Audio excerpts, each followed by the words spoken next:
ನಮಸ್ಕಾರ ಎಲ್ರಿಗೂ. ನಾನು ಮಂಜುನಾಥ್ ಮಾತಾಡ್ತಾ ಇದ್ದೀನಿ. ಇವತ್ತಿನ ರೈತರ ಪರಿಸ್ಥಿತಿ ಬಗ್ಗೆ ಒಂದೆರಡು ಮಾತನ್ನು ಆಡಬೇಕು ಅಂತ ನಾನು ಅಂದ್ಕೊಂಡೆ. ಯಾಕೆಂದರೆ ಅನೇಕ ನಾಯಕರುಗಳ ಜಟಾಪಟಿ ಒಂದು ಕಡೆ ಆದರೆ ಭೂಮಿ ಕಳ್ಕೊಳ್ತಾ ಇರೋ ರೈತರು ಒಂದೊಂದು ಕಡೆ, ಅಥವಾ ರೈತ ಸಂಘಟನೆಗಳು ನಿಷ್ಕ್ರಿಯವಾಗಿ ಕೆಲವೊಂದು ಪ್ರದೇಶಕ್ಕೆ ಸೀಮಿತವಾಗಿರೋದು ಇನ್ನೊಂದು ಕಡೆ. ರೈತರೇ ಎಚ್ಚೆತ್ಕೊಳ್ಳಿ, ನೀವು ಯಾವ ಪಕ್ಷಕ್ಕೂ ಅಫಿಲಿಯೇಟ್ ಆಗಬೇಡಿ ಇನ್ನು ಮುಂದೆ. ಯಾಕೆಂದರೆ KAAIDB ಒಂದು ರಿಯಲ್ ಎಸ್ಟೇಟ್ ಸಂಸ್ಥೆ, ಸರ್ಕಾರ ಪ್ರಾಯೋಜಿತ ರಿಯಲ್ ಎಸ್ಟೇಟ್ ಸಂಸ್ಥೆ. ನಾನು ಅಧಿಕಾರಿಗಳನ್ನ ದೂಷಿಸ್ತಾ ಇಲ್ಲ. ಸರ್ಕಾರಗಳು ಆ ಸಂಸ್ಥೆಯನ್ನು ಉಪಯೋಗಿಸ್ಕೊಂಡು ಯಾವ್ಯಾವ ರೀತಿ ಅಕ್ವಿಷನ್ ಮಾಡ್ತಾ ಇದ್ದಾರೆ ಅಂತ ಒಂದು ನೋಟ ನೋಡೋಣ. ದೇವನಹಳ್ಳಿ ಏರ್ಪೋರ್ಟ್ ಬೇಕಾಗಿತ್ತು, ನಮಗೆ ಮಾಡಿದ್ರು, ಸಂತೋಷವಾಗಿ ಜನಗಳು ಕೊಟ್ಟರು.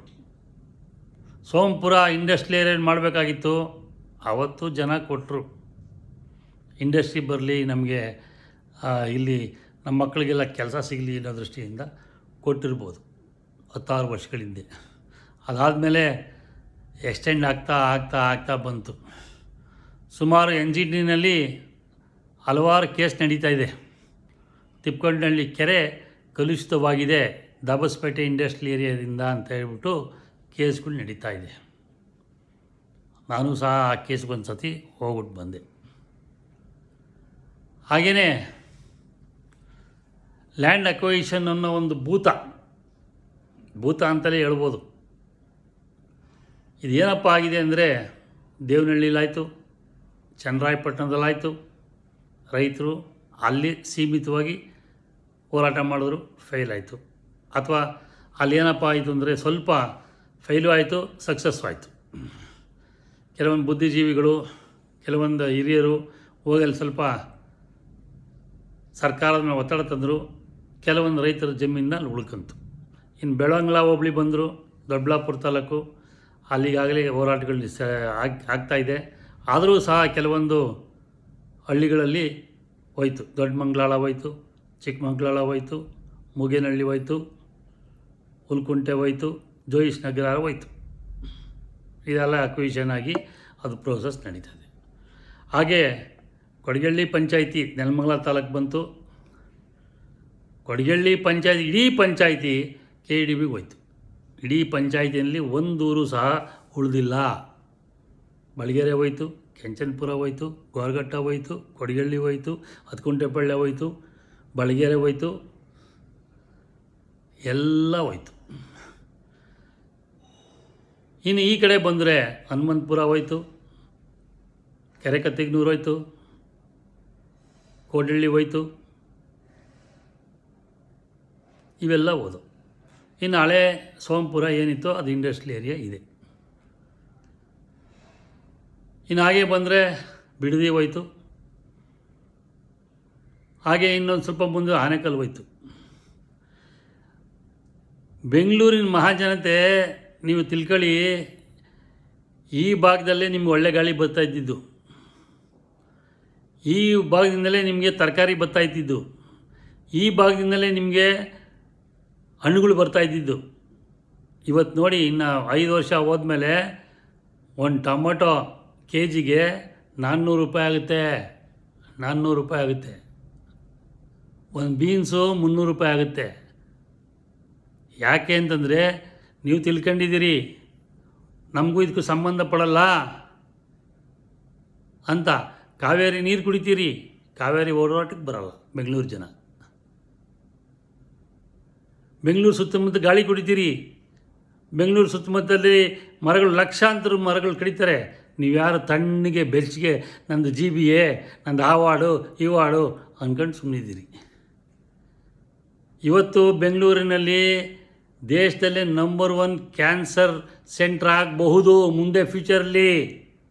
ಯಾಕೆ ಅಂದರೆ ಬೆಂಗಳೂರಿನಲ್ಲಿ ಇರ್ತಕ್ಕಂಥ ಎಲ್ಲ ಸರೌಂಡಿಂಗ್ಸು ಫ್ಯಾಕ್ಟ್ರಿಗಳಾಗ್ತಾಯಿದೆ.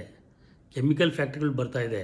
ಹಜಾರಸ್ಟ್ ವೇಸ್ಟ್ ಅನ್ನೋ ಒಂದು ಭೂತ 15 ವರ್ಷದಿಂದಲೇ ನಿಮಗೆ ಸೋಮಪುರದಲ್ಲಿದೆ. ಎಷ್ಟೋ ಅಡಿಗಳಷ್ಟು ಆಳಗಳಲ್ಲಿ ಅದು ಮಾಡ್ತಾಯಿದ್ದಾರೆ. ಅದು ಮೇಂಟೈನ್ ಮಾಡ್ತಾಯಿದ್ದಾರಾ ಇಲ್ವಾ ಏನು ಪಬ್ಲಿಕ್ ಗೊತ್ತಿಲ್ಲ. ಹಜಾರ್ಡ್ ವೇಸ್ಟನ್ನು ಅಲ್ಲಿ ಹಾಕ್ತಾಯಿದ್ದಾರೆ. ಅದೇ ರೀತಿ ಅಪೆರಲ್ ಪಾರ್ಕ್ ಬಂತು. ಡೈಯಿಂಗ್ ಏನು ಡೈಯಿಂಗ್ ಮಾಡ್ತಾರೋದಕ್ಕೆ ಅದೆಲ್ಲ ಭೂಮಿ ಒಳಗಡೆ ಹೋಯ್ತು. ಅರ್ಕಾವತಿ ಹೋಯ್ತು, ಋಷಭಾವತಿ ಹೋಯ್ತು. ಕಾವೇರಿ ಕೊಳದಲ್ಲಿ ನೀರಿಲ್ಲ. ನೀವೆಲ್ಲರೂ ಸರ್ಕಾರ ಈಗ ಹೇಳ್ತಾ ಇದೆಯಲ್ಲ, ನಾನು ಅಲ್ಲಿ ಟೌನ್ಶಿಪ್ ಮಾಡ್ತೀನಿ, ಇಲ್ಲಿ ಟೌನ್ಶಿಪ್ ಮಾಡ್ತೀನಿ ಅಂತ. ಕಾವೇರಿ ವಾಟ್ರ್ ಎಲ್ಲಿದೆ ಸ್ವಾಮಿ? ಇನ್ನು 10 ವರ್ಷ ಹೋದರೆ ಎಷ್ಟು TMC ಬೇಕು ಕರ್ನಾಟಕಕ್ಕೆ ಕುಡಿಯೋ ನೀರಿಗೆ? ಎಲ್ಲಿದೆ ನಿಮ್ಮ ಹತ್ರ?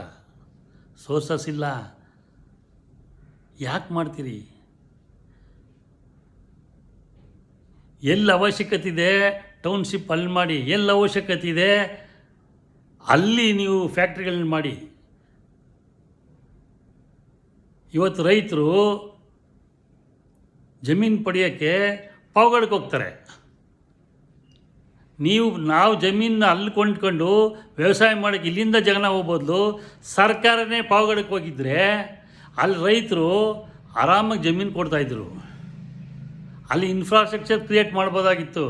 ಅಲ್ಲಿ 50,000ದಿಂದ 70,000 ಜನ ಬೆಂಗಳೂರಿನಲ್ಲಿ ಕೆಲಸ ಮಾಡ್ತಿದ್ದಾರೆ. ಪಾವಗಡ ತಾಲೂಕವರು, ಸುತ್ತಮುತ್ತಿನ ಹಳ್ಳಿಯವರು, ಅವರೆಲ್ಲ ವಾಪಸ್ಸಾಗಿ ಅಲ್ಲೇ ಕೆಲಸ ಮಾಡ್ಬೋದಾಗಿತ್ತು. ನೀವು ಮಾಡಲ್ಲ, ಸರ್ಕಾರ ಮಾಡಲ್ಲ. ಸರ್ಕಾರಕ್ಕೆ ಬೇಕಾಗಿರೋದು ಸುತ್ತಮುತ್ತ ಬೆಂಗಳೂರು ಸುತ್ತಮುತ್ತ ರಿಯಲ್ ಎಸ್ಟೇಟ್ ದಂಧೆ ಮಾಡೋವಂಥ ಜನ ಹೇಳಿಕೆ ಮಾತುಗಳನ್ನ ಕೇಳ್ತಾ ಇದೆ. ಅದರಿಂದ ಇಲ್ಲಿ ಯಾವಾಗಲೂ ಅಕ್ವಿಷನ್ ಬರ್ತಾಯಿದೆ. ದಯವಿಟ್ಟು ಅರ್ಥ ಮಾಡ್ಕೊಳ್ಳಿ.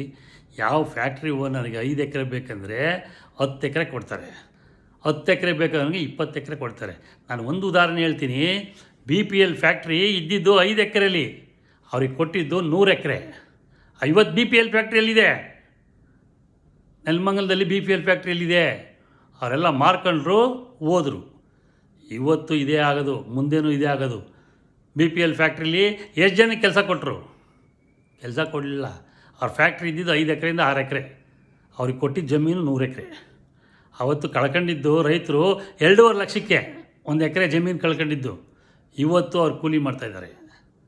ದಯವಿಟ್ಟು ವಿರೋಧ ಪಕ್ಷಗಳು ಸತ್ತೋಗಿದೆ.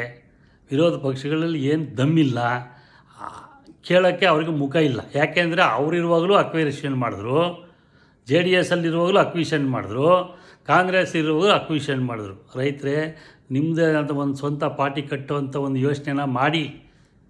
ರೈತ ನಾಯಕರು ಎಲ್ಲಿದ್ದಾರೋ ಗೊತ್ತಿಲ್ಲ ನನಗೆ, ಅವರೆಲ್ಲ ಕಳೆದೋಗ್ಬಿಟ್ಟಿದ್ದಾರೆ. ಪ್ರೊಫೆಸರ್ ನಂಜುಂಡಸ್ವಾಮಿಯವರು ಹೋದ್ಮೇಲೆ ರೈತ ಸಂಘಟನೆ ಇಲ್ಲ. ಪುಟ್ಟಣ್ಣಯ್ಯ ಹೋದ್ಮೇಲೆ ಸಂಘಟನೆ ಇಲ್ಲ. ಪುಟ್ಟಣ್ಣಯ್ಯವ್ರ ಮಗ ವಿಧಾನಸಭೆಯಲ್ಲಿ ಮಾತಾಡ್ತಾನೇ ಇಲ್ಲ. ಸಮಗ್ರವಾಗಿ ರೈತರ ಚಿಂತನೆಯೇ ಮಾಡ್ತಾಯಿಲ್ಲ. MLA ಆಗಿದ್ದೀರಾ ನೀವು, ಫಾರಿನ್ ಓದ್ಕೊಂಬಂದಿದ್ದೀರಾ. ದಯವಿಟ್ಟು ರೈತರ ಬಗ್ಗೆ ಯೋಚನೆ ಮಾಡಿ. ದಯವಿಟ್ಟು ಹೇಳ್ತಾ ಇದ್ದೀನಿ. ಮುಂದಿನ ವಿಡಿಯೋದಲ್ಲಿ ಬರ್ತೀನಿ ಇನ್ನಷ್ಟು ವಿಷಯಗಳ ಮುಖಾಂತರ. ಇದನ್ನು ಲೈಕ್ ಮಾಡಿ, ಶೇರ್ ಮಾಡಿ. Thank you very much.